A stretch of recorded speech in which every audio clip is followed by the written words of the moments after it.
something cool just because this is something that I've considered as a career. And more recently, from the past year, I also have started my very own YouTube channel called Crazy Medusa, where I share life experiences, my life as a biomedical engineer, living in upstate New York, as well as kind of, motivate, educate students on studying abroad, what life is in the US, and how they can easily transition from wherever they are into the world. So that is a little bit about me. And pursuing medicine in the US is definitely something that I did consider. But weighing out the pros and cons, stuff like that, biomedical engineering seemed like a really close bet as to learning and being hands-on with medical technology, but not deep diving entirely into that field.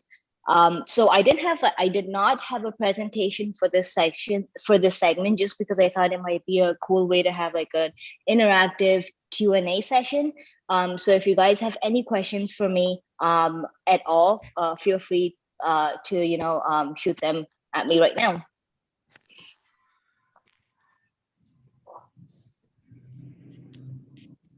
Hi, good morning. Can you hear me?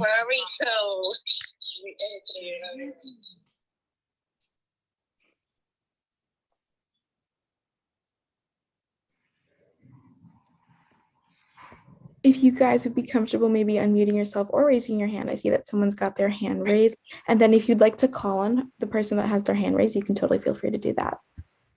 Cool, sounds good. Let's see, I see one hand raised. Ame Parikh, go ahead. I see yours in the chat right now. Hey Saloni, good morning. Yeah. Okay, so can you hear me? Yep, absolutely. All right, great. So my question is just directly into the field of biomedical engineering. What do you think is the best thing that you wanted to pursue biomedical engineering instead of like pure medicine? So I really liked biology, which was my kind of driving force into the field in the first place. Grade 10, 11, 12 biology was something I enjoyed studying. It was definitely something that was in my area of interest. The pros and cons, honestly, that I did. The pros and cons that I honestly did weigh were, frankly speaking, the total number of years that would go into whatever field I decided to study. By the time I came out of that profession, finances were a huge factor for me, as well as the fact that, what I would be doing after I graduated. So something that helped me was early on when I was in high school, I did clinical preceptorship programs, which is basically where you shadow someone whose profession you want to be in.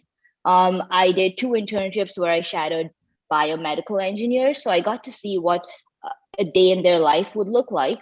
And then I also shadowed a couple of physicians just to see how their days were and stuff like that. And I feel like I leaned a little bit more towards the BME engineers just because of their lifestyle, their work-life balance, as well as their current involvement in the field of medicine altogether. So those were my decisions, and that was like kind of like how I laid out my pros and cons. All right, thanks. Yep. Okay, Asin Fatima. Yes, hello, can you hear me? Yep.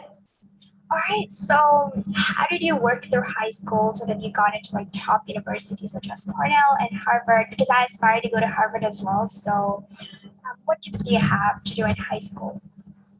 That's a really good question. So high school in terms of like academic curriculum was pretty, I wouldn't say normal for me.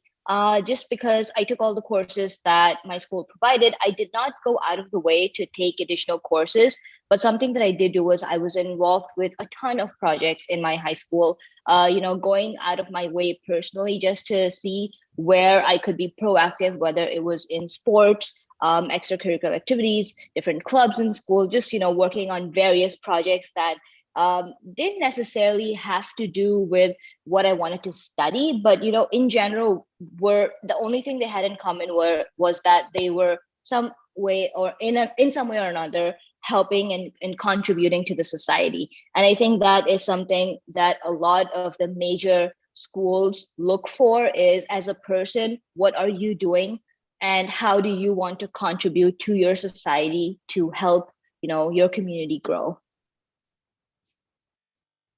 All right, thank you so much. Okay, I think I'll take a couple from the chat now. I see a ton coming in. So I see a question that says, can you share with us some interesting breakthroughs in biotech that fascinates you? This is a really cool question and a good segue for me to kind of introduce you guys to the field that I'm in specifically in biomedical engineering. So I work very closely with something called microfluidics and lab-on-chip technology. This is something that I kind of specialized in when I was in close to the end of my undergrad and into my master's. This basically is the field where you take any big process that you can do in the lab, like simple things like PCR reactions or diagnostic tools or stuff like that, and you kind of minimize it and shrink it down onto the same process being able to happen on a chip, which you can basically hold in your hand. These include electrical reactions, electronic reactions, all the way from mechanical flow, pneumatics, all that stuff. So this is something I'm closely working with right now. More recently, I've been involved with in the development of an automated molecular diagnostic platform to detect the COVID-19 virus. I'm still very involved in that project just because we have a lot of variants coming up. So, we have to modify our platform to make sure we're detecting those variants. And that's my, area of specialty. And I feel like this is really fulfilling to me just because it allows me to be so heavily involved with what's happening in medicine and what's needed from like a technology standpoint. At the same time, there's a ton of innovation involved. And I'm working so closely with physicians even right now. All right, so another question in the chat. Have you ever considered moving to another country? I have. So Canada and India are my top two preferences if I were to move. Something that I look for when I'm considering moving into a whole new country, and this is something that I did even when I thought of coming into the US, was as far as the job opportunities are considered, that's great. Like that's something that's kind of equivalent, whichever country you go to, that's going to be your number one thing. If you get a job, you can move there. That's kind of like the balance. But on top of that, what's going to make you happy? So things like the living expenses is a huge factor. What is your salary versus living expenses? How much can you save? Are you basically just blowing off whatever you're earning? That's a huge thing to consider. Second thing is just look at the social life. Languages are a huge thing as well. The place where you're going to live, I would highly recommend that you either learn that language or you have some familiarity with it, as well as kind of how you see yourself adapting to that culture and that socioeconomic presence around people. So these were a couple things that I considered, and I do have those two countries as my preference. Okay, I see someone raise their hand. Hamza? Yes, so you know how doctors are like associated with caring and taking care of patients and stuff like that? Do you think that biomedical engineering has like a similar aspect to it of caring for people? I think the closest that biomedical engineers get to this area would be in clinical trials. We have a lot where we do perform the clinical trials when we're trying to get a new product at the door. Now this, I say product because for different companies, that can mean different things. It can be all the way from diagnostic products to therapeutic products to pharmaceutical products. So whatever these are, clinical trials involves, you testing all of these on patients and actual people. And I would say like interacting with them goes a long way, but that's the closest that we get to it. I don't think that as biomedical engineers, you'd be involved in any sort of like diagnostic. That's like a big red line. That's what divides physicians from BMEs, just because we're not allowed to. Like even though I work on a product that, let's say, for example, detects the COVID-19 virus, in our company, we cannot use our own product and ask people to come in and get them tested. That needs to happen in a hospital. So that's where we draw the line between how far we can go with patient interaction. Derek? Yes, good morning. Good morning. Can you hear me? Yep. Yeah, my name is Derek and I study natural sciences at University of Puerto Rico. And my question is, what will be something you did not expect when you started your BME career? All right. Well, that's a tough one. So with kind of like school, a lot of the things that we're taught is like science and engineering and fundamental concepts, and all that is great. But when you actually step into the professional world, people skills go a long way. And I feel like the education system, even right now, lacks that. Just, getting along with people in the professional world and trying to be empathetic towards when you're working on projects. There's so much that goes into it, and it takes time to, adjust into that. Being in a school and working in teams is great, but it's not at all like that when you go out into the professional world. You have to collaborate with different departments. You need to be understanding of someone's perspective and also accepting to different opinions for the same project, and then kind of see what the best path forward is. So that was definitely something that was a huge adjustment for me. Thank you. Yep. I see another question from Amir. Cool. You talked about the different opinions and how you have to respect each other's opinion in a team. But my question is, science is more about facts. So how do you have different opinions in related to an XYZ subject or an XYZ topic? That's absolutely fair. So I'll take the COVID-19 example here. When you're working on something that you're trying to create, there isn't a lot of literature and research out there. You're forced to rely on people's experience and opinions. Let's say, for example, you have 5 PhDs in your team. 5 of them with PhDs, but in different areas of expertise. Someone is genetics, someone is molecular biology, someone is systems design, stuff like that. Each person has the equivalent level of what they're bringing to the table because of their past experience. But if each person has a different view and how we should approach the problems, there can be different ways to approach one problem. It doesn't mean that someone is wrong and someone is right, and that's where, conflicts come in. So something that's helped me in my professional career is it should be made very clear, and you should respect what everyone's roles are in a particular project. Once that's done, even though people have different opinions, they can always be treated as like a backup. So you don't have to disregard anyone. In short, I guess what I'm trying to say is you don't want to piss the people off that you're trying to work with. And these are the people skills that kind of like go a long way. And when you're in school, like collaborating on different projects with people in different departments would be the closest example that I could take. Like just step out of your comfort zone and try to work with people you've never spoken before, because there's a good chance you'll be doing it, in your future. All right, great. Thanks. Yep. I see a question in the chat. Is there any difference between studying in the US versus UK? I would want to say yes. Like those are two different countries, and obviously have different education systems. A variety of job opportunities, as well as the industries that are present in those two countries. So just doing a simple Google search would tell you like the different pros and cons. But in more specifically, I think you should look at what degree you want to study in and what the differences are in those two countries. I have like a whole playlist on my YouTube channel, for college tips and stuff like that. So if you guys are interested, definitely check that out. I see another question. This is an interesting one. Have you ever been involved in a clinical trial, and can you share with us some gains and failures you've had in experience, if applicable, and what you've learned through the trial entirely? Sure. So for obvious reasons, I can't share some of the confidential ones. So I keep taking the COVID-19 one as the example, just because that's out as a product right now.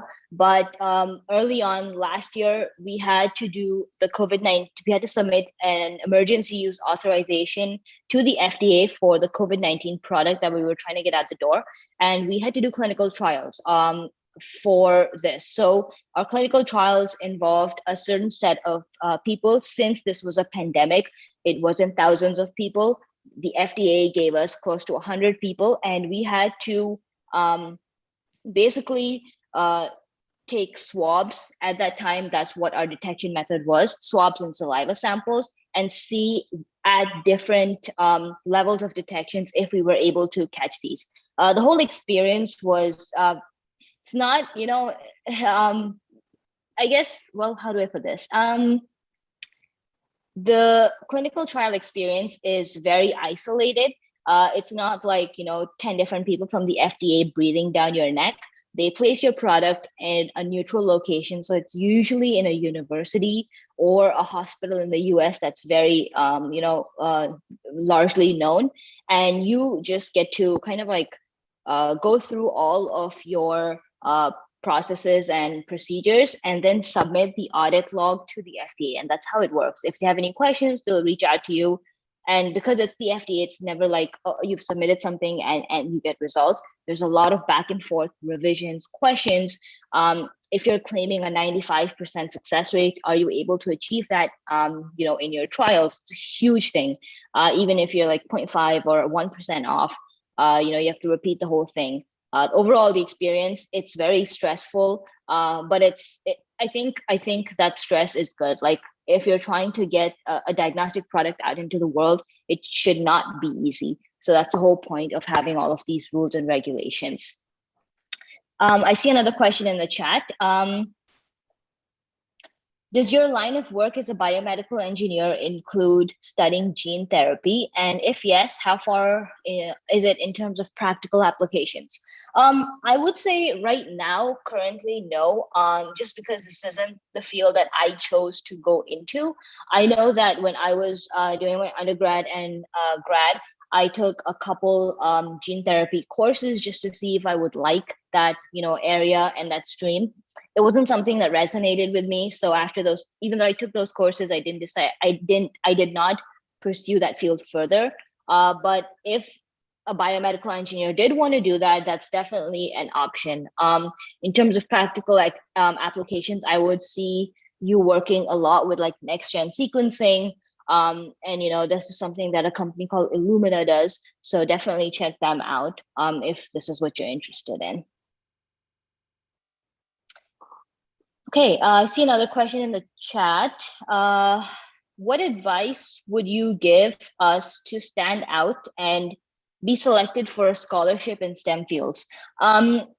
So I think scholarships in general are very tricky just because there's no, this is how you do it, this is the step-by-step guide. That's not how scholarships work.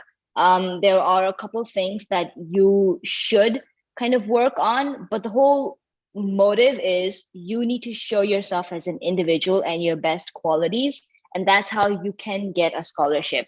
I personally, so I have my own mentorship program where I help students kind of transition and apply to colleges here, and I've helped them get like overall scholarships of like $250,000 in helping out with all their 4 years of undergrad. None of these students had close to like an Ivy League profile, I want to say. They were, just to give you some board of reference, they had like grades revolving anywhere between 60 to 80% in high school. They had a good kind of extracurricular spread. And they took their proficiency test. That's it. So these are the requirements. As long as you fulfill the requirements, the thing that really affects the scholarships the most is your essay. Now, whether it's the main essay that you write to get into the college or an additional essay which shows why you need financial aid, I think a lot of students don't spend enough time on this. You should be spending a good amount of almost 1 year working on your essay. It's a really important piece of information, and it can go a really long way in determining which university gives you an offer letter. So you see another one in the chat. What is something you know about BME now that you wish you knew before? I think if early on when I recently like stepped into undergrad or was just finishing high school, if I knew the different options available for biomedical engineering, that would have helped so much, just because I wish I could have explored some more. I only really got to know the different options towards the end of my undergrad, which is very sad because I was so busy, like just studying for exams and cramming in all these grades that I needed for my undergrad. I mean, I don't regret any of it, and I don't think that one should be weighed over the other. I finished my undergrad with like an overall GPA of in our college we had it out of 10, so 9.5 out of 10, which is great. But I feel like while doing all this, I really wasn't exposed to the practical experience as much as I should have. So I was forced to do it by myself, whether it was in the summer or on the weekends or after school. Another question in the chat. Do you have any advice for international students applying for and getting ready to go to university for the first time? Absolutely. There is so much that goes into it, especially if you're someone who's transitioning from into a different country. Oh my God, like do not take this lightly. It's a big step and a huge thing to do. So my advice for you would be, just take it easy, have lists. Lists go a long way, whether have lists all the way from a small list to like what you need to carry with you on your plane, to bigger lists like things you need to get done in the first week. Like a really good example of this is when you land into a new country for the very first time, what do? Like what should be your focus? And I've gotten so good at this just because I've done this so many times. Because your phone won't work, you can't call an Uber, you have all this cash with you because you don't have a bank account. Oh my God, it's so stressful.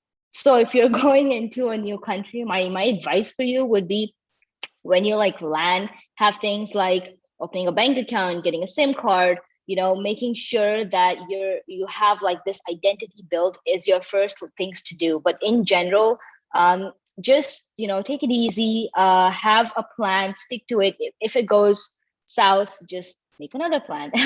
And I think that's that's life, and that's the best that we can do to be prepared. Right, a couple other questions.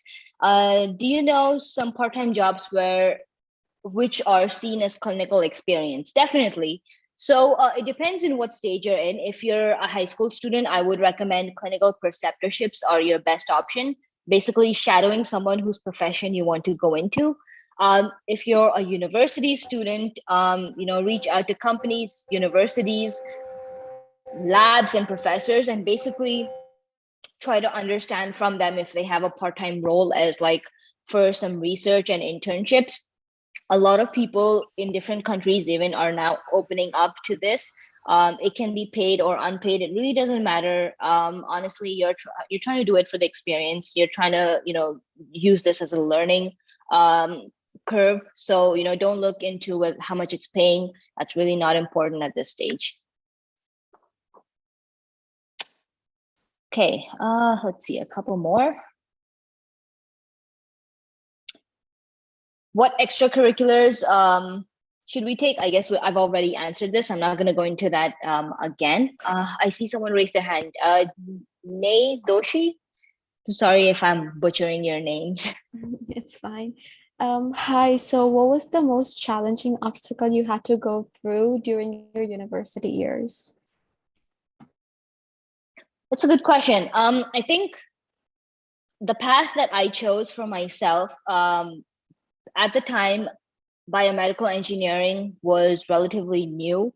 I want to say this is like 5 years ago, but it is still new. And my path into like microfluidics and lab on chip was something that was almost unheard of.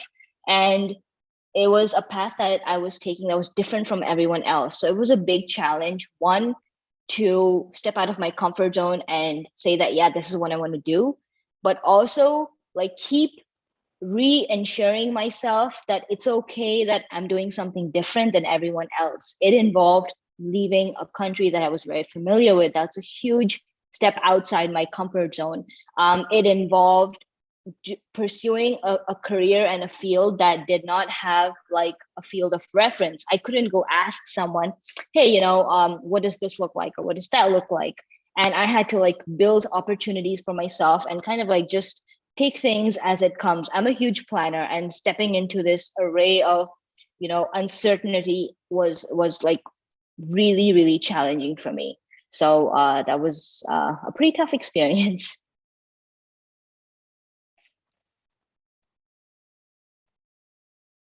I see another question in the chat. Can you briefly explain what a typical day as a biotech engineer is like, and what are some of your day-to-day responsibilities? So before I answer this, I want to say that on my YouTube channel, I have like a couple day in the life videos.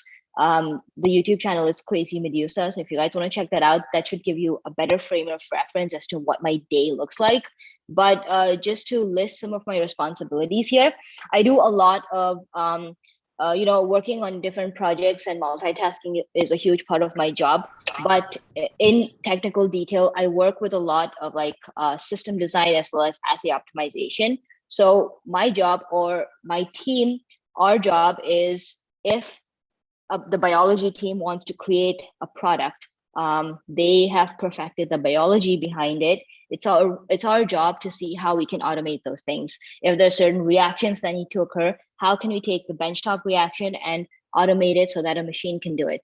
Furthermore, that's just step one. So after we've completed that, furthermore, two things that are important.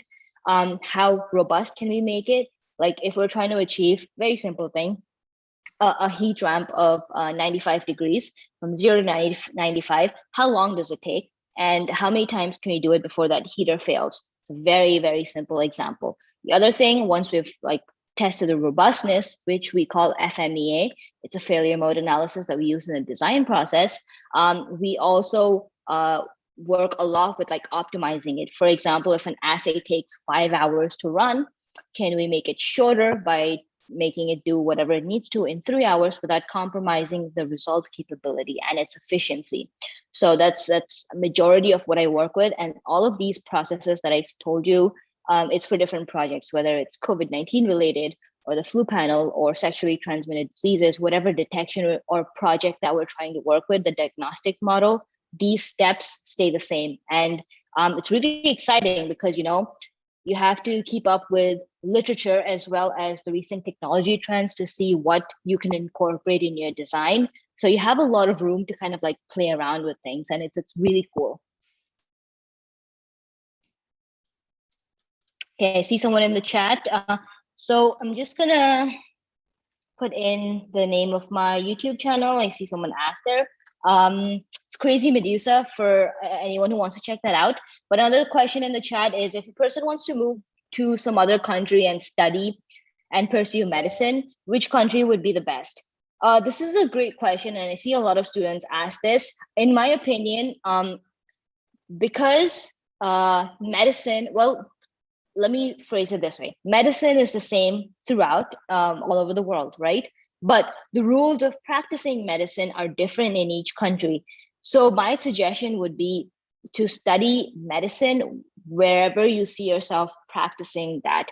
Now, I want to be mindful and say that by this, I don't mean you're stuck in that country as a prisoner for the rest of your life and you have to, but at least for the duration of you completing the degree, you should be in that country. Like a simple example is, if you're someone in India, you don't want to pursue like an MBBS and then decide, oh, I want to go to the US and then pursue the rest of your medicine there. Like, I feel like the whole studying part of it should be done in one country. And then of course, after you have become a physician and you've completed your school, you can move to a different country, and it's an easier transition then. So, whatever country you're looking at, see and make sure that that's a country that you see yourself sticking to at least for the next 10 years or so. And that would be my best advice there.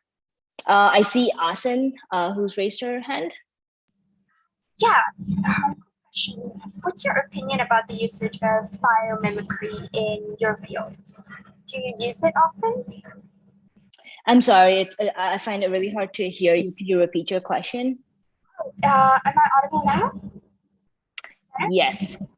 All right, so do you use biomimicry in biomedical engineering, or do you take inspiration from nature or plants and animals to create technology in medicine? We definitely use biomimicry. So let I think it's a mixture of both, depending on what we're trying to achieve and what process.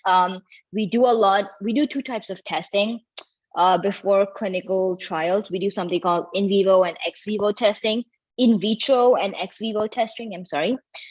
This is basically like the first few stages of mimicking, like you said, something that we're taking inspiration from, depending on the product, whatever it is. In vitro is basically like using artificial and synthetic methods to perform whatever you're trying to. So this goes a long way in something if you're trying to work on like tissue engineering and stuff. A simple example is if we're trying to do something with like microneedles. These are basically like skin patches that you put on your skin, which deliver drugs to your body, right? The first few stages, obviously you can't just take whatever you've built and put it on your skin, right? Like that's not ethical, it's not safe, shouldn't be doing it. In vitro involves basically using artificial stuff like PDMS to mimic the skin and see how it functions. Then the next step is ex vivo, where you test the same thing out on an animal skin. So you have pigs, porcine skin, stuff like that before you go into clinical trials. So depending on the product, definitely, like we do take inspiration from different areas and fields. Thank you.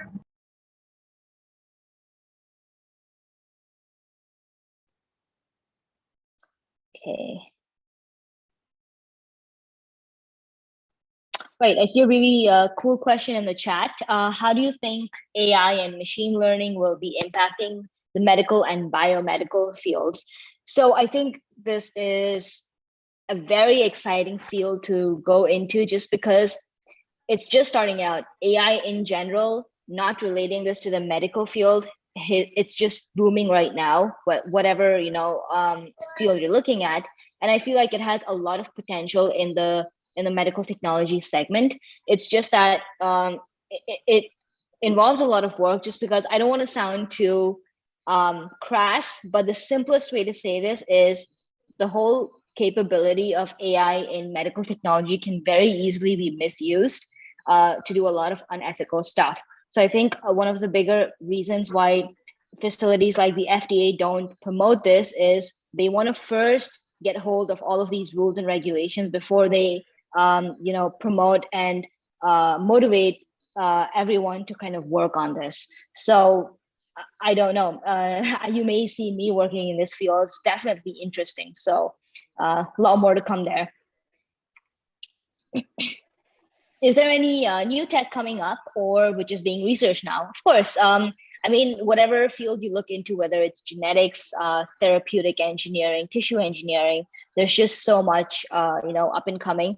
And it frankly just goes into where you're interested in. I know that the field that I'm working in, which is microfluidics and lab on chip technology, has new developments every day, and we're forced to kind of catch up and stay current with all like the research that's going on. And it's good to know what's happening in your field. So I would highly recommend that, like just reading up on literature and research and making sure that you know what's going on in your field. So I see a big question.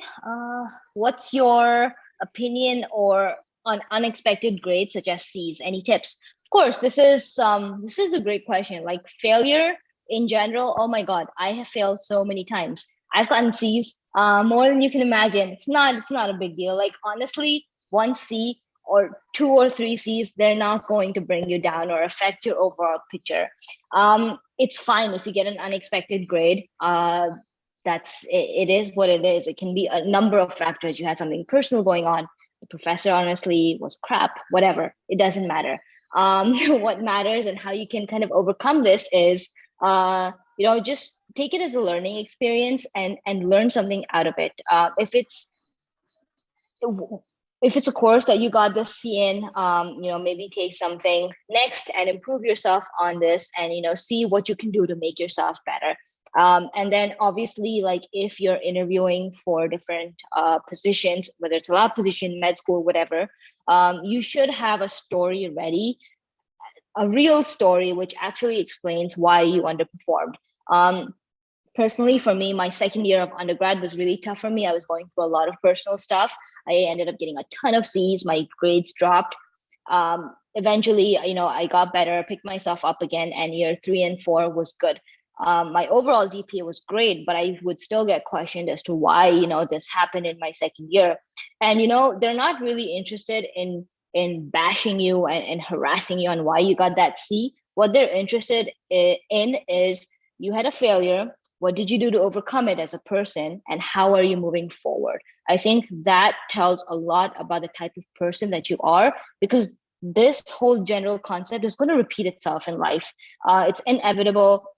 If you say that I've never failed, you're lying, and you're a very dangerous person. I wouldn't want to work with anyone who said that I haven't failed. I want to stay away from those perfect people, because I'm not. So just take it as a learning experience, and that's all that you can do out of it. Question here: how can you get a research internship? It's a great question. Your best friends for research internships are LinkedIn, professors at university, and cold emailing. I know they say cold calling, but here cold emailing. I would have reached out to close to like 200 professors, and maybe like 10 of them responded, and maybe one of them showed interest. So you're going to see a lot of failure. Just reach out to people in your network, build your network from a very young age. It doesn't hurt to kind of just to get to know people and add people on your LinkedIn. I know that I have people on my LinkedIn that I've never spoken to. I don't want to like make this sound like you just have people to get what you want out of them, but use people as a motivational and an inspiring force to see what everyone else and what technology is going on around you. That can go a really long way too. Okay, so I see that we have the last question here. Many students are afraid to tell their parents that they want to study abroad or somewhere else. How to overcome that fear and bring the topic up? This is a great question, and I feel like a really good last question. I'll take me as a personal example. I'm a girl, and I come from a country where education is newly being kind of like promoted and accepted for girl students. I want to say women in STEM is not something that's very popular in India, and more openly, girls pursuing higher education is something that's new, and that's great. But I think you need to just kind of like hold your guns. Like, dude, if this is something that you want, just do it. Like okay, let me show you the big picture. You want to move to another country. That's the huge thing, but you're afraid to tell your parents. That's a smaller thing. You should be more scared about moving to the big country, a whole other country. Like telling your parents, what's the worst that's gonna happen? They're gonna be really like pissed at you, but it's your job as their child to make them understand, convince them. Like that, convincing them is what you'll probably do for the rest of your life. You have to convince colleges to take you. You have to convince med schools to take you. You have to convince like companies to give you a job. Like convincing people is the start of it. So if you can't convince your parents, like you have to just keep trying. You have to hold your guns and just like, just be logical, be rational. I'm not saying yell at them. Don't pick a fight. At the end, they're your parents. They're just trying to look out for you. Reason with them, explain to them, this is what I want. And that's what I did.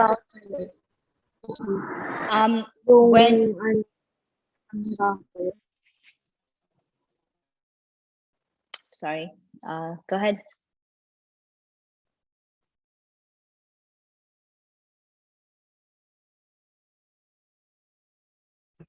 Sorry about that. I think that was our last question. So Thank you so much to everybody who asked questions. You guys have all been really good at putting your questions in the chat and raising your hand, and you've been asking a lot of great things. And thank you so much to Saloni for coming out to guest speak for us for our very first international session. We are very grateful to you for making sure that you make the time to come and speak to us. So we would like to say thank you once again, and we'll also be linking a Google form later on for you guys if you would like to, extend your thank yous to Saloni and any personal stories that you have that you'd like to share with her. And at the end of this session today, we're going to be linking all of your social media and your YouTube channel. So if these kids have anything that they want to reach out to you for, if they want to subscribe to you or watch some of the YouTube videos you talked about, we'll make sure that we have everything ready for you. Absolutely. Thank you, everyone, for coming in. I appreciate all of you guys taking time out of your busy schedule to listen to me. I really had fun interacting with you guys. And definitely, if you have any questions, I know time is limited here. Feel free to DM me on Instagram. I try to get back to everyone. I'd love to help you and clarify things for you in any way possible. And yeah, subscribe to the YouTube channel. Yep, perfect. I just linked your Instagram in the chat, and then your YouTube channel will be posted on our Slack account later, and it'll also be emailed out. So thank you once again, Saloni. We really do appreciate your time, and thank you guys for asking such great questions. Great. Thanks, everyone. Bye. Bye.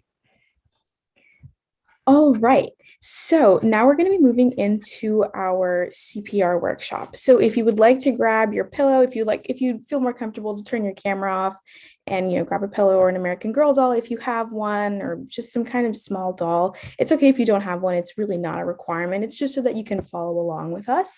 But we're going to kind of get started on our workshop now. All right, so welcome everybody to our first international session. You've just heard from our first international guest speaker, and now you'll be hearing from one of us. So my name is Savina. To introduce myself, I'm the founder here at MedStem Powered, and MedStem Powered kind of started as this summer program last year, where we had students from all across the globe learning from medical professionals and also learning from people like us who just want to further education in medicine and STEM. So we'll get started. So this is our first session. We have 6 official sessions followed by a shadowing one, as well as our research symposium. So just to give you guys some kind of a brief background, make sure you've joined our Slack. If you're on the Zoom, you've probably joined our Slack already. We've also sent out Google Calendar invitations to everybody to make sure that you're staying on track of our Zoom and you've got everything ready. We just want to make sure that you guys are joining our sessions on time so you don't miss anything important. And we've already gone through our guest speaker shadowing. So now we're going to get going on our CPR medical workshop. We do just want to clarify that this isn't Red Cross certified, although we do pull a lot of information from the Red Cross because we want to make sure that we're giving you guys as accurate information as we possibly can. But you would be able to take the information that you learned from this workshop and apply it to getting a CPR certification. So we just want to make sure that that's very clear. And we've already had our guest speaker. And like we said, we'll be linking her social media and all of her other information in our Slack channel later on in case you have any burning questions for her. All right, so welcome to our official first workshop of our international program. It's going to be on CPR, and we can't wait to get started. So to first kind of start everybody off, what actually is CPR? You've all heard of it before, but what it stands for, what it actually is, that stuff, that's kind of a more gray area. So CPR is cardiopulmonary resuscitation, also referred to as CPR. It's much easier to say CPR than to try to say cardiopulmonary resuscitation 10 times. And this is something that can help save a life during a cardiac.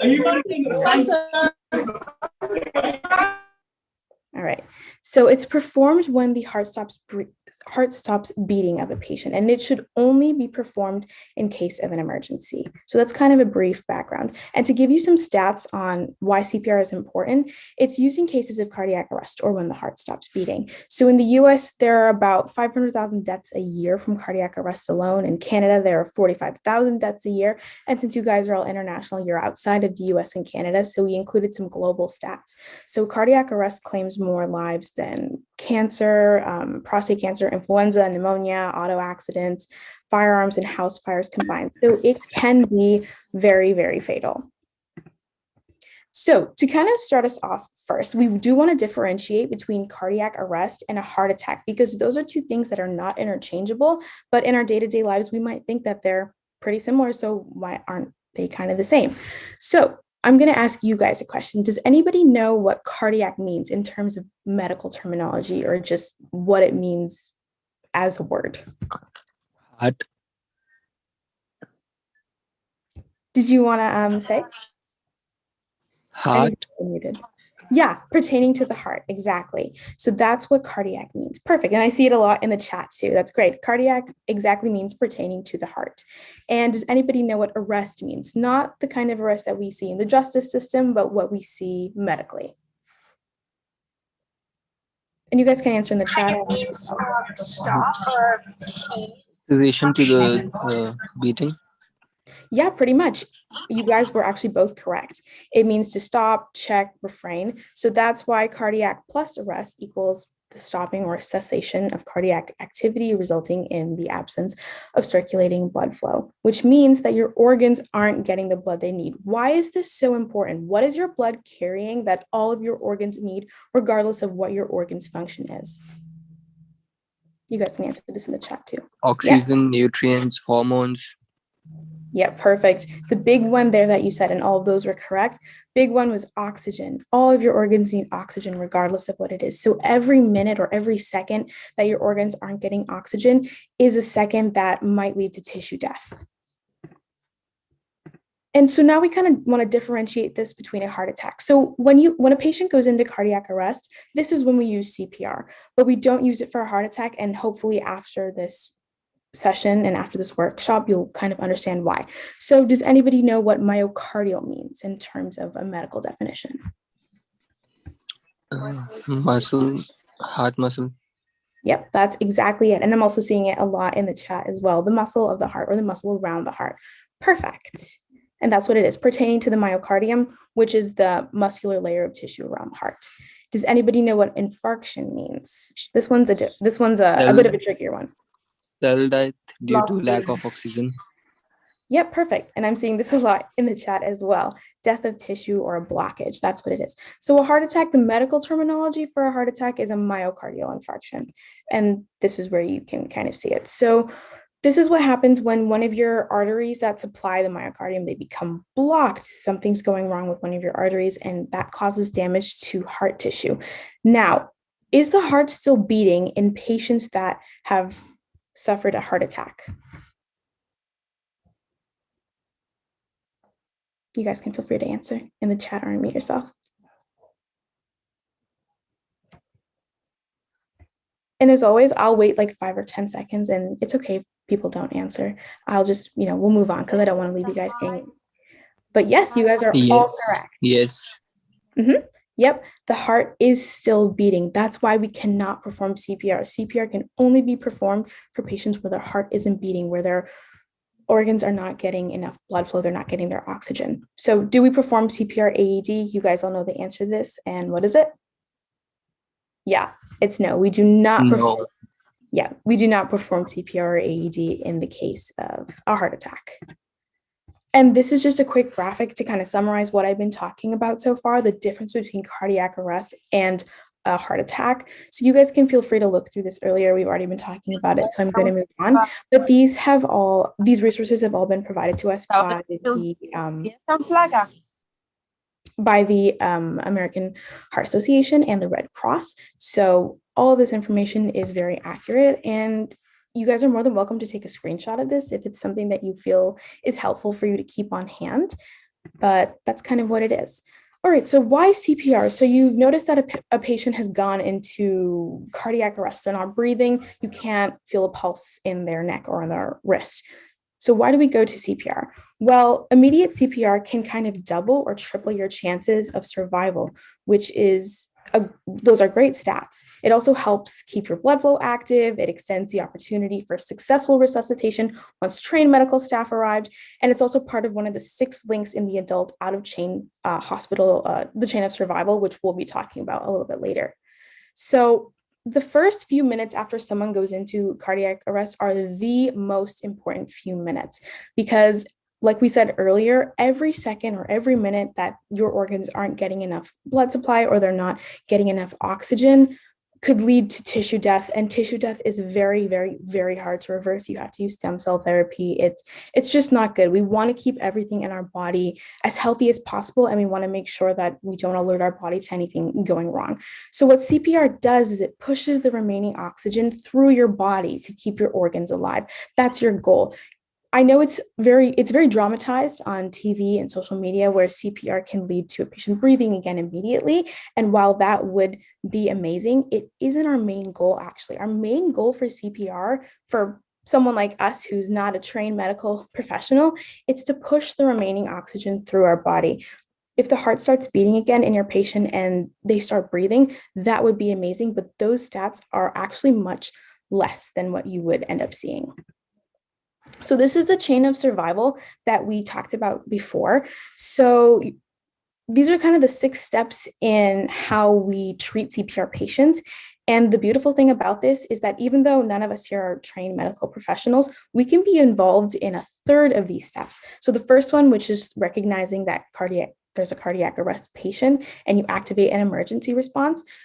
What we have hyperlinked there where it says check here, that's a list of all of the emergency numbers by country, by state, etc. So for me, where I live in the United States, the emergency number is 911. But if you live in a different country, that number is obviously going to be different. So we've actually linked them all here in case you don't know what your country or your state's emergency number is, because you have to call that number as soon as you notice that someone's going into cardiac arrest. And then the second step, which is early CPR with an emphasis on chest compressions, which you can all be involved with. And then the last couple of steps, rapid defibrillation, advanced resuscitation, post-cardiac arrest care, recovery. We can't be as involved with that, but the first 2 steps, which are arguably the most important, are something that we all can be involved with. All right, so who can actually perform CPR? So healthcare providers and trained individuals are licensed to perform conventional CPR, chest compressions, mouth to mouth, in a 32 ratio, for 100 and 120 compressions a minute. And they're also licensed to use an AED, which is something that we as students who aren't CPR certified, or maybe some of you are, we can't use that. And the general public and bystanders, so someone like myself, a civilian, we can do compression only CPR, which is hands only CPR. And we'll be getting to that later. All right, so there are some important steps that we need to keep in mind before we give CPR as well. CPR is not just about the chest compressions. There are very important before steps, very important during steps, and very important after steps that we all need to keep in mind. So the very first step seems pretty obvious. It's just to notice that there's an adult, teenager, child. There's a person who's passed out. They might be lying on the ground. They seem to be in need of medical attention. The very first thing you do, and this can be confusing sometimes, your first responsibility is not to check the patient, it's to check the emergency scene. You need to make sure that everything is safe around you. If there's an earthquake, if there is some sort of weather emergency, if the scene is not safe, then all of these other steps get negated. You should not be performing CPR in an unsafe scene. So the first thing is to make sure that everything around you is safe, and then if everything is safe, you have to tap the person on the shoulder and shout really loudly, "Are you okay?" And we're assuming that because this person is in cardiac arrest, we're not going to get a response. So our next step is to call 911 for assistance. I have 911 here for all of you kids that live in the United States, but since you're in the international program, you don't. So you'd be able to click the link that I had a couple slides ago and see what the emergency number is. You would call that number, tell them that you have a patient in cardiac arrest, tell them where your location is. If you don't know, they'll still probably be able to find you because they have tracking systems out for any emergency responses, and they'll be able to kind of get there. And if there's an AED around, so let's say you're in a school building, if you're in a hospital, then there are tons and tons of trained professionals who are there to help the patient. But let's say you're in a school, a lot of schools do have AED devices. They might only have one. So if you're with somebody else, you could send them to go get an AED. But if there isn't one available, which most of the time tends to be the case because people don't plan emergencies around the presence of an AED or any kind of device like that. So once that happens, you can start assisting. So before you actually start the compressions, first, you've got to make sure that your patient is lying on their back and you're on a hard surface. Grass is fine, pavement is fine, a sandy beach, less fine, but still okay. Do not try to perform CPR in the water or on a surface that isn't hard, because when you try to do compressions, you're just going to be pushing your patient into the ground, which is not the point of the compressions. And then you have to tilt the patient's head back slightly to lift their chin, make sure their airway is open. And this is where you do your initial check. You have to check for breathing sounds. You cannot look at them and try to see if you can see them breathing visually. You should not do that. You should put your ear over their mouth to see if you can hear breathing sounds, or put your ear over their nose to see if you can hear them breathing. And you should only do this for 10 seconds. Don't try to spend 2 minutes trying to figure out if they're breathing. Spend 10 seconds. If it doesn't sound like they're breathing, move on to your pulse. Now, does anybody know where your carotid pulse can be found? It's named after the carotid artery. Yep, exactly. Your neck. Perfect. So for me, it's on my left side right up here. But for you guys looking at me, it looks like it's on my right side. So that's where your carotid artery is. If you're ever curious, you can take 2 fingers and try to see if you can find your pulse. I can't do it right now because I'm talking, but just try to make sure that you can take 2 fingers and find your carotid pulse. It's just good for any emergency, even if it might be your own, but just make sure you can find that. So you just check for a pulse. So you take 2 fingers and you go to the patient and you try to see if you can find a carotid pulse. A normal pulse is 60 to 80 beats per minute. So if you divide that by the 10 seconds that you have, in the 10-second period, you should feel their heart beating 6 to 8 times. And if you can't feel that, then you know that there's a problem. So another question, if you hear occasional gasping, does this mean that the patient is breathing, and therefore, since they're breathing, they don't need CPR?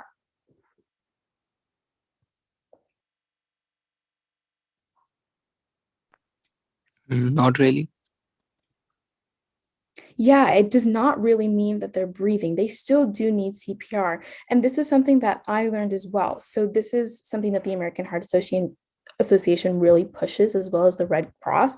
Occasional gasping does not equal breathing. So if you see them trying to fight for air, it could be an indication that they are choking, which then would prompt you to kind of find the object that they're choking on.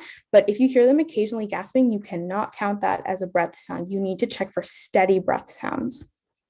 So good job, guys. All right, so like we said in the last slide, now's the time to go grab your pillow or grab your doll. You can actually grab both because we have segments for both of those. So I'll talk for a little bit and give you guys like 10 seconds to go grab your pillow and clear off your desk, or if you prefer to do it on the ground, which most of the time is the case for emergencies, you can bring your laptop with you to the ground. But what we want you guys to do is to take your pillow and ensure that it's lying on its back like a patient would be, and place it on a hard surface where you have at least a couple inches around you to start compressions. So if by chance you're trying to perform CPR and the patient is on a table, you'll be standing, but if it's on the ground, you should be kneeling. Do not try to perform CPR with a patient on the ground and you're standing. It would not work well. So just place the pillow on the ground. The pillow is supposed to represent the chest cavity of a patient. We do not have the resources to send everybody a CPR dummy or a mannequin, so a pillow will have to substitute. And just locate where the center of the patient's chest would be. So just pretend that your pillow is a person. And what is something very important that pillows do not have that humans do have?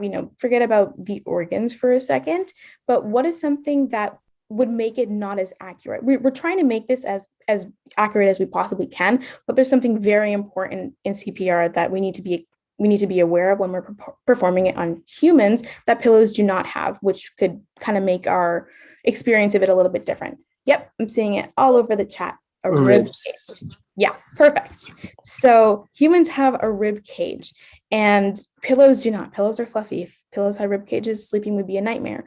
But because the pillow doesn't have a rib cage, when you go to perform your compressions, it's going to feel a lot easier than it would if you were trying to perform CPR on an actual person. So that's something to keep in mind. If you go to perform CPR on a person and you feel like you're breaking a rib, that is very normal. Breaking ribs during the performing of CPR is extremely normal. If you feel like you're cracking a rib, that is actually something that happens more frequently than it doesn't. So just keep in mind that the ribs are there in a human and they are not there in a pillow. And that's just something important you should remember. All right, so the first step of CPR, you've got your patient there, you've called 911, you've checked their breathing sounds, you've made sure that they're stable, their head is tilted, their chin is up, their airway is open, they're not choking on anything. Your next step is to kneel beside them, which you've already done. All right, so now if everybody could take both your hands and place the heel of one hand on the center of the chest, which in this case is your pillow, and then the heel of your other hand on top of your first hand, lacing your fingers together. So I am right-handed. So my left hand is going to go on the bottom and my right hand is going to go through like this. This is how your hand should look. So let's say I was left-handed, then I would put my right hand on the bottom and then link my fingers through like this. That sound good for everybody? Hope so. So that's how you should have your hands for before you start actually your compressions. So then you should position your body so that your shoulders are directly over your hands and you keep your arms straight. You should lock your arms when you're performing CPR. I can't show you fully because I'm presenting right now, but your arms should be fully locked. Don't bend your elbows or try to push like this. When you lock your arms, you really give your body weight the chance to really put it into your compressions, and your compressions should be as hard as they possibly can because you're trying to push all of that oxygen out. So this comes to our next step: push hard, push fast. Use your body weight, which helps if your arms are locked and straight. And the compressions for adults should be at least 2 inches deep into the chest cavity. You should be performing about 2 compressions a second, 100 to 120 compressions a minute at least. And another important thing, please be sure to let the chest fully rise in between compressions. So your compressions shouldn't be so fast that you're not giving your patient's chest enough time to rise back up. The 2 compressions per second should be more than enough. Please do not try to do like 10 compressions a second because you might actually end up causing more damage than good. And now that you're doing your compressions, you're making sure that the scene is still safe, you're waiting for emergency services to arrive on the scene, just keep it up. Keep performing cycles of compressions until they exhibit signs of life, like breathing, you find a pulse, there's an AED available, or emergency medical services arrive on the scene. And please, please, please remember that your safety comes first, and that if the scene becomes unsafe or you can't perform it because you're incredibly exhausted, you have to stop performing CPR. It might seem like you're leaving the patient there, but if it's unsafe, you cannot perform CPR. It's not safe for you. All right, so now we're going to give you guys some time to, you got all your pillows ready, your hands are in position. So set a timer for 30 seconds or a minute and kind of try it out. You should be compressing about 2 inches down. So I know everybody knows what 2 inches looks like, and about 100 compressions a minute. So if you set a timer, it'll help you. So that way you know how many compressions you should be performing a minute if you're going too slow or if you're going too fast. But lock your fingers, and we're going to give you guys like a minute to kind of try this out.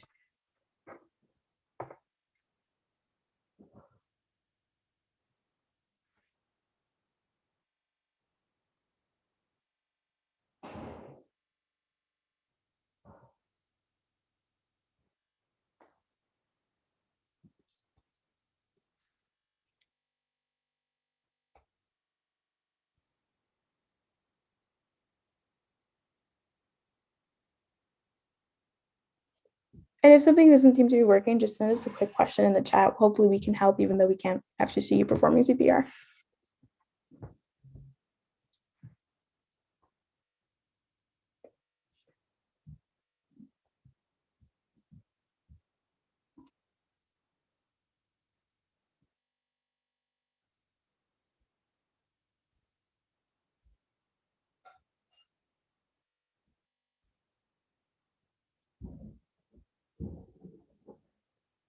Could I please show you guys a hand lock again? Of course, super glad to. Okay, so let's say you are right-handed. This is my right hand. I'm sure to you guys that are viewing me, it looks like my left. So let's say I'm right-handed. My right hand's gonna kind of chill over here for a second. I'm gonna take my left hand, place my right hand on top, but not like this. I'm gonna shift it a little bit so that my right hand's fingers can go through my left hand's fingers and kind of clamp it down like that.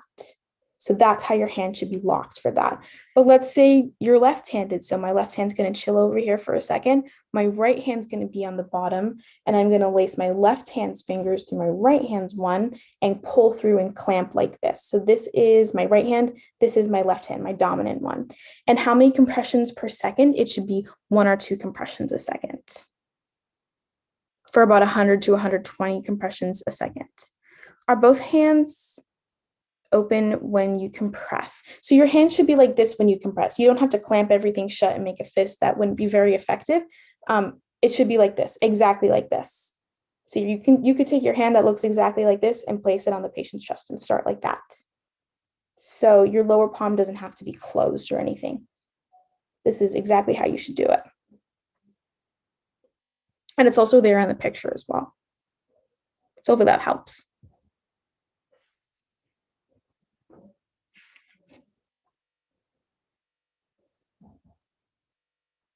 Yeah, that's another very, very important question that we ask, because we talk about broken ribs and what happens if I puncture a lung, or I cause damage to the heart, or I poke something, or the rib cage splits off and it causes more harm to the patient than not. That's unfortunately just something we won't know until the patient gets to the hospital. So I say, even if you do hear ribs cracking, you should still continue to perform CPR. That's what I've heard medical professionals say. And of course, we're going to double check this for you as well, because we don't want to give you false information. But from what we've heard so far, even if you do hear ribs cracking, you should still perform compressions, which I thought to be very surprising at first. But that's kind of how it works, because a broken rib or something like that is a lot easier to fix than a patient who has tissue death in all of their organs. So upper palm open, lower palm closed. So if my right hand's my dominant hand, it's going to be closed like this. My bottom hand open. Bottom hand's the one that's waving at you right now, and my top hand isn't. All right, so I'm going to move on for now, and you guys can continue to set a timer and work through this as we're going through this, but we're going to move on for just the time being. All right, so now the difference between adults, children, and infants, because spoiler alert, you cannot perform CPR the same way in adults, children, and infants. It's extremely difficult because children and infants are much more fragile than adults. So these are kind of the major differences that you're going to see. So for adults, when you're on the scene, you can do compressions until emergency medical services gets there. But for children, you should stop after 2 minutes of CPR care. That's kind of the maximum that you should have. And for children, although this picture is actually medically inaccurate, the adult in this picture is using 2 hands. You should only use 1 hand when you're compressing. So hands locked? No hands locked, just a fist or just your palm. So only use 1 hand. And for children, you are allowed to deliver 2 rescue breaths. So what you do is you pinch their nose shut and you place your mouth over the child's mouth. And the big thing with rescue breaths is to make sure that when you're performing it, the child's chest rises. That's the whole point of the rescue breath. So that's the difference for children. And then for infants, this is, if you guys have an American Doll with you or some kind of doll, this is kind of how the infant one is going to be modeled. So rather than shouting, "Are you okay?" They're infants, please don't shout that. You might damage their ears. You would tap their foot to see if you can elicit a response. So that's kind of how you would do it instead of shouting, "Are you okay?" And infants do normally actually have periodic breathing. So changes in breathing pattern are normal. It's just making sure you can differentiate between a change in breathing pattern that's normal and them not breathing at all. So in this case, you would use your mouth to make a complete seal over their mouth and nose. For adults, you do not make a complete seal over their mouth and nose, and you don't even do that for children. But for infants, you make a complete seal. You blow in for 1 second, and then you deliver 2 rescue breaths, and then you use 2 fingers to deliver 30 quick compressions that are 1.5 inches deep. So for adults, you go 2 inches deep. For infants, you should go about 1.5 inches deep. And instead of the hand locking thing that we showed you guys before, you take 2 fingers on their chest. You guys can grab your dolls if you've got it, and you push down like that. So that's how that one's different. And now we'll give you guys like a minute to kind of set a timer, try it out. Maybe if you didn't try out the other one with the pillow that modeled an adult, you can try that one out now. But for the time being, we're going to let you guys kind of try all of this stuff out. So if you've got an American Girl doll or just some kind of baby doll, if you've got younger siblings, I'm sure they're lying around the house. So you might be able to grab one of them. But this goes without saying, please do not grab like your actual sibling to perform CPR for this interactive Don't do that, please don't. So just grab a doll or a pillow and we'll give you guys another minute to try it out. And of course, ask any questions you've got in the chat. So I see someone asking how many inches deep for children? 1.5 inches, as opposed to 2 inches for an adult. Yes, do not grab any humans. Grab a doll, grab a pillow, grab anything that is not living.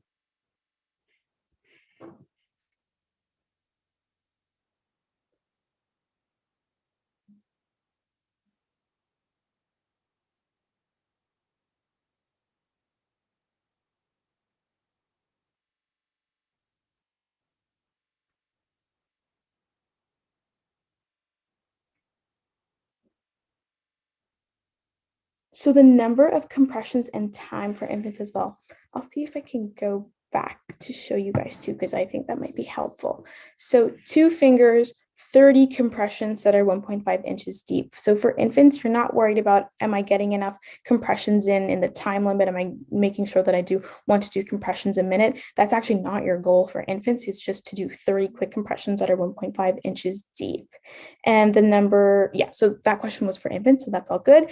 Someone else is asking, while performing the procedures, how can we know if it's 1.5 inches deep or 2 inches deep? What if we compress more deeper than the recommended depth? I actually don't think compressing deeper will be something that happens, because since you've got your sternum right here in the center and you've got your rib cage, pushing down farther would be a lot more difficult to do, and honestly a lot more impressive, I guess, because it would take a lot more force to do that than it would to kind of do it with a lesser amount. So I think the only thing you should be worried about is, am I compressing enough? Not, am I compressing too far out? But it's still a good question. So what happens if you can't revive the child infant within the 2-minute period? So let's say you've been performing these compressions for 2 minutes, your 2 minutes are up, they're still not breathing, you can't find a pulse, there's no AED there, then you have to stop and call your emergency service provider as well. Say that you've been doing it for 2 minutes and then confirm with them that you should stop and that they're on their way.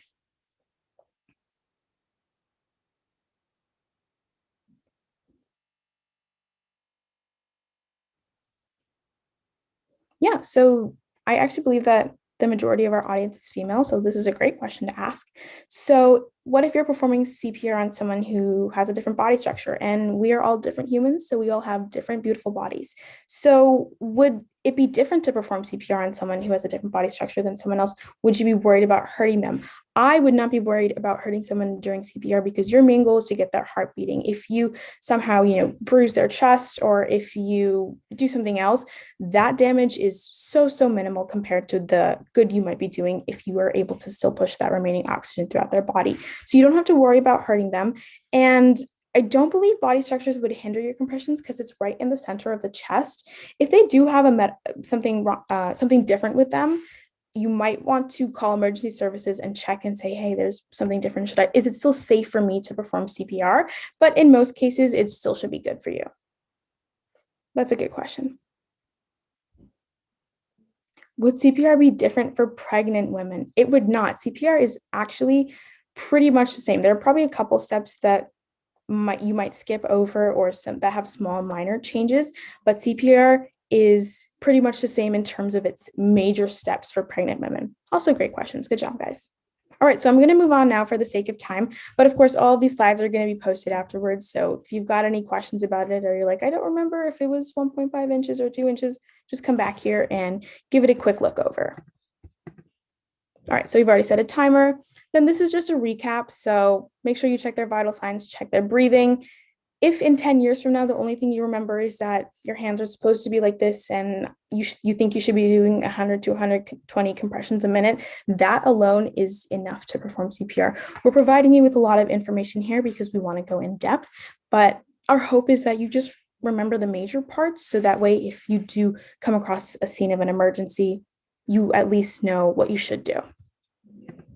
All right, and we'd like to end this workshop by saying that it's a beautiful day to save lives, and you all have the power to make an impact in somebody's life, whether it be through CPR or some other kind of way. So this is the end of our CPR workshop. Now we are going to play a game. So if you would be able to all, Derek Shepard, exactly. All of you guys have got it. Exactly. So it is a beautiful day to save lives, and can't take credit for that because I didn't come up with it. But now we're gonna get started with our CPR game. So if you guys have another phone you've got with you, or you've got a tablet or something, I see Ahmad is saying Owen is better. Obviously, he's not. So anyways, but just grab a phone or open up another tab on your laptop. We're going to play a Kahoot. I'm not sure if you guys have played a Kahoot before, but what you do is you enter in a code and then you can just play along and you look at my screen so that way you know what the question is. So I'm going to share my screen, give you guys the code, and then we will get started in a minute.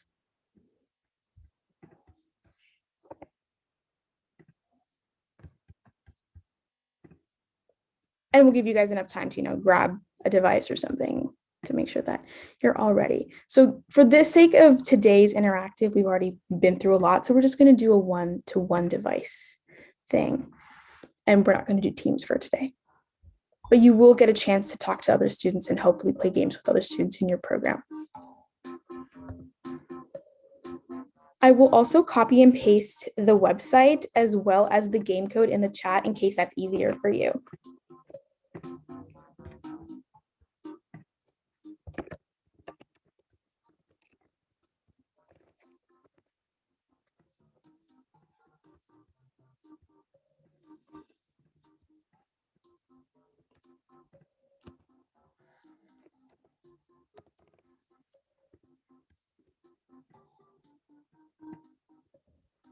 Ooh, we've got lots of kids joining. I'm going to give you guys 2 more minutes and then we're going to get started, okay?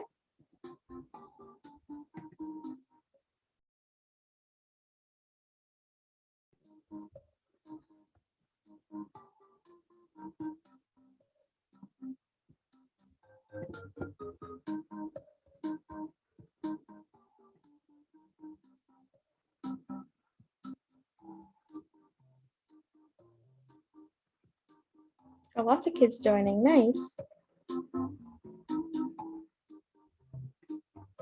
And if you're unable to join, that's totally fine. You can still maybe answer questions in the chat if you would prefer to. That's totally fine. This is just if you guys want to kind of compete with each other, or not compete with each other, just play with each other.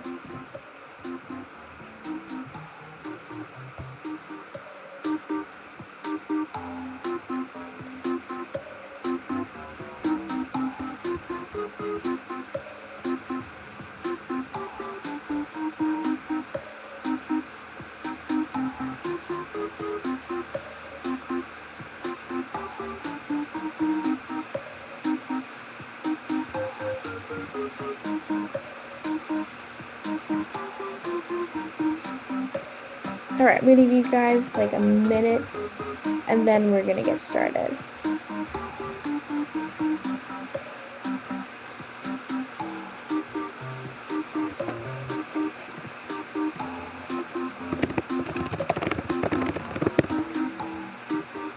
Alrighty, I'm gonna get started. You guys can also join a little bit late if that works for you because we're not gonna close it as soon as we hit the start button.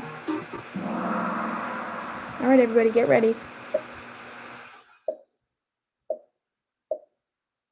So just tap the correct response that appears on your screen.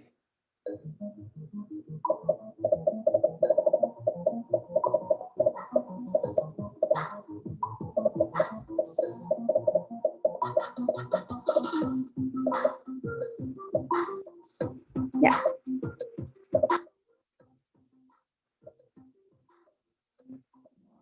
You got it, everybody. 2 inches. And honestly, it's okay if you got this question wrong because the 2 inches isn't even the most important part of CPR, but just a quick trivia question. All right, nice job, everybody. Someone's name is CPR. Thank you. All right, so when arriving at the scene of an injury, the very first thing you must do is, and this goes for every emergency scene. So there might be 1 or 2 questions in here that aren't exactly CPR related, but they're emergency related. So still good to pay attention.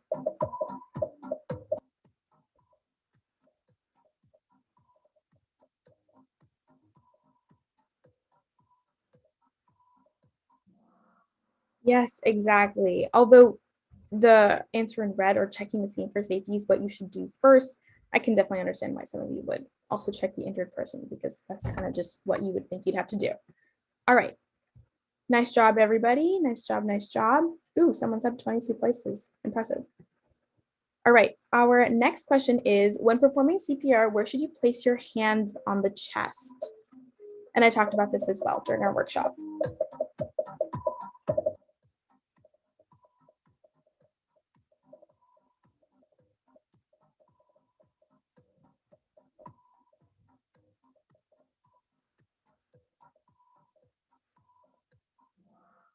Exactly, on the center of the sternum.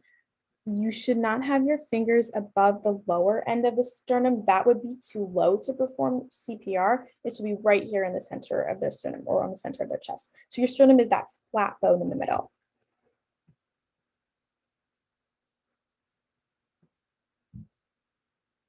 So after you've checked the scene for the safety, your next step is to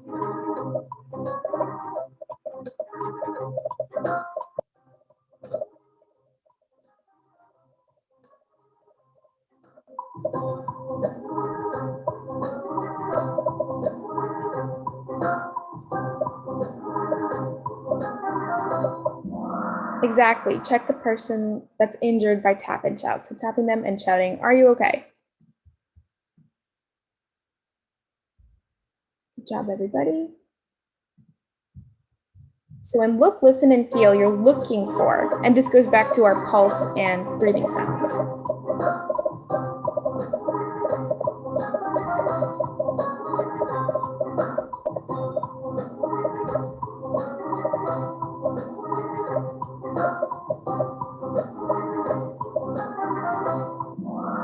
Yeah, this one is a lot trickier. So the key word in this one was looking. So you're looking for the chest to rise and fall. Remember, you shouldn't be looking for breathing sounds.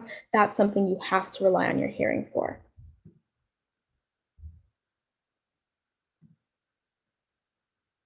So what is a normal pulse rate for an adult? Should have specified.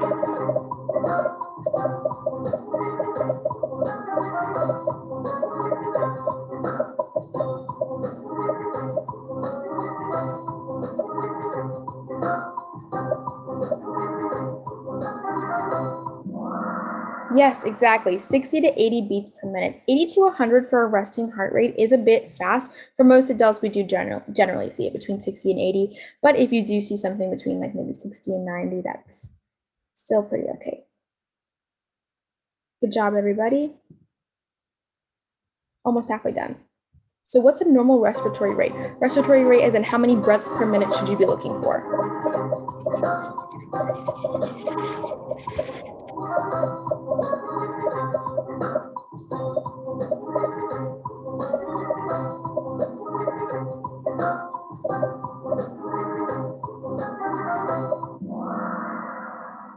Exactly. Ooh, lots of different ones here.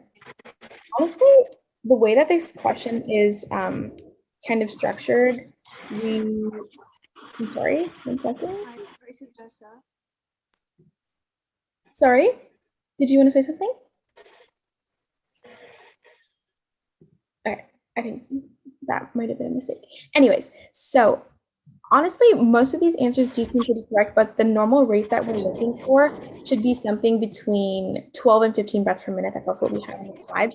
But if you do end up seeing something that is a little bit different, then that's also okay. Sorry, guys, just give us 1 second. And please just be sure to keep yourself muted in case, unless you're speaking and you want to ask a question, of course, then don't mute yourself. But just make sure that you're muted while we're doing our workshops. And then I will go ahead and go to the next one. All right, perfect. All right, next one. To open someone's airway, what technique would you use? So what do we talk about when we were first checking the scene, checking the person, checking the breath?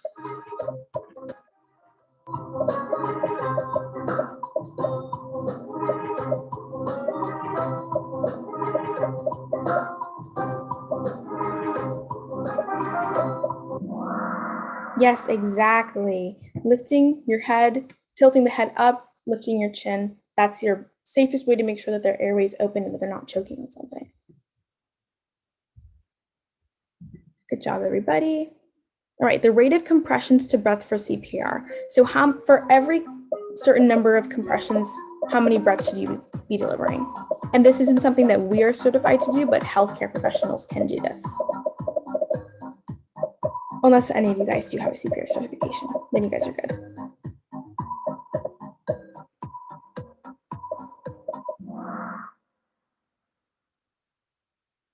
Yep, 30 to 2. So for every 30 compressions, 2 breaths.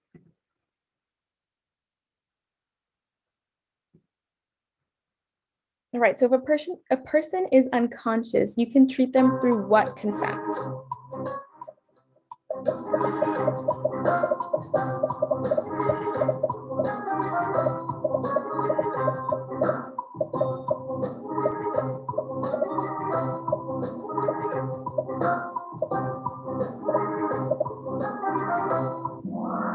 Exactly, it's implied. You can't get verbal consent, you can't get written consent because they're unconscious.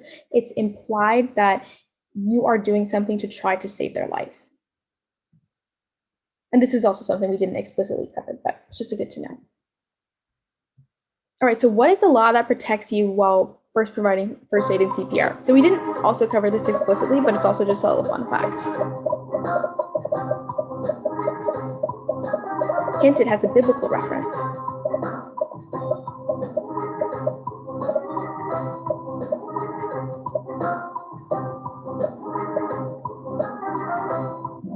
Yeah, it's the Good Samaritan law. They know that you're acting in good faith to just try to help the person, so that law will protect you. Nice job, Megna. Alrighty, so in your primary assessment of the CPR patient, what are you looking for?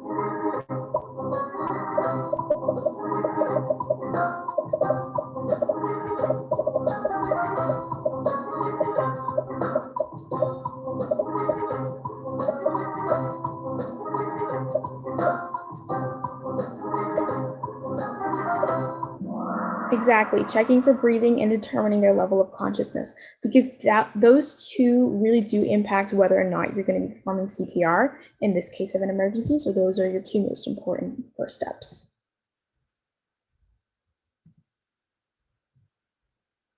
All right, so once you check the patient, you determine they're unconscious or in need of emergency medical treatment. So what's kind of your next step? This one is kind of tricky, so please be sure to answer carefully.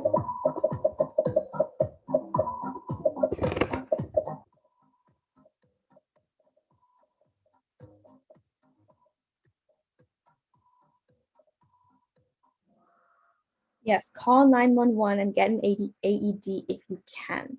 So once you've checked the patient, if you check them, it's assumed that you've already checked the scene. You shouldn't be doing look, listen, feel yet. You shouldn't be giving compressions because you've determined that they're in a state of emergency. Now you need to actually call your emergency number. Nice job, everybody. So in look, listen, feel, what are you actually feeling?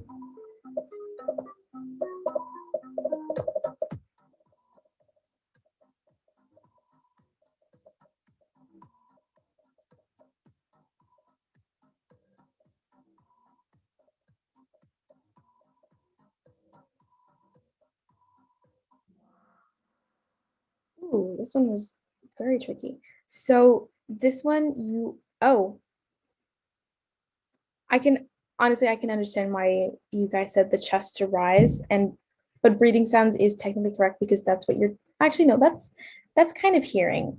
I honestly think that you guys, if you said the chest to rise, breathing sounds, chest movements, they're all correct. We should have done this one as more than one option being right. We're sorry about that.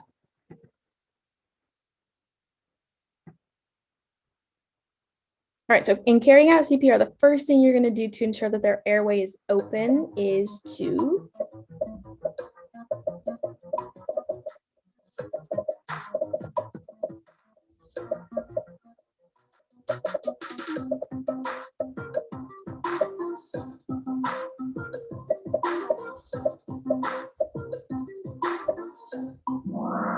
yes, making sure that you properly position their head by lifting their head up and tilting their chin up.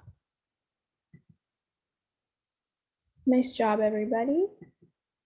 Last question. Okay, so what two major sites are commonly used to take a pulse? We talked about one of these explicitly, and I had you guys try to find it.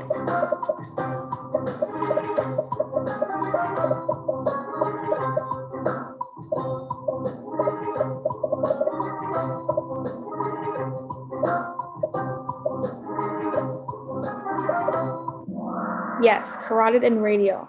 Our next most popular answer is the one we assume, brachial and carotid. Your brachial artery isn't until you get farther up your arm. Really, the most common ones are your radial pulse and your carotid.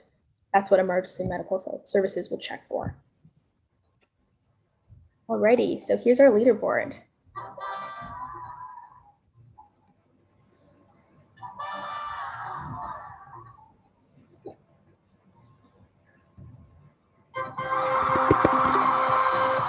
All right, nice job, everybody. Super happy that you guys all got fairly a decent amount of questions right, which is great. So I'm very glad that you guys did well on that. So now I'm going to close out of the tab, although the music is nice. Alrighty, so that officially concludes our very first session of our Future MDs in STEM International program. We all really hope that you guys have enjoyed it. And if you ever have any feedback at some point, whether you want it to be anonymous or message us personally, we have a feedback form in our itinerary. All you have to do is scroll down to the bottom. You can click on that feedback form, indicate whether or not you want that feedback to be to us, or if you want it to just stay anonymous. We want to make sure that you guys have the best program experience possible. So we will see you all tomorrow at the same time that you joined today. So for me, that's going to be 9 o'clock in the morning. For some of you guys, it might be 9 o'clock in the evening. It might be 6:30, etc. But same time, same place tomorrow. Well, not same place because it's a different Zoom link, but we'll be sending all that stuff out. So just some quick reminders. Please be sure to fill out your Google form. That's homework. We just need to make sure that you fill that out in order to give you guys your certificate. We'll also be sending out a Google form. Meher will be doing that. Meher, if you want to give a wave, Meher is our executive director here. So she'll be sending out a Google form if you guys want to say thank you to our guest speakers, and you can use that throughout the program. So Google Forms, tag us on Instagram, make sure you're part of our Slack, etc., etc. And we will stop recording and we'll stop live streaming now. And if you guys want to stick around and ask us any questions, we will be more than happy to answer that. But if not, we really loved seeing you guys today, and we will see you all again tomorrow. Goodbye, everybody.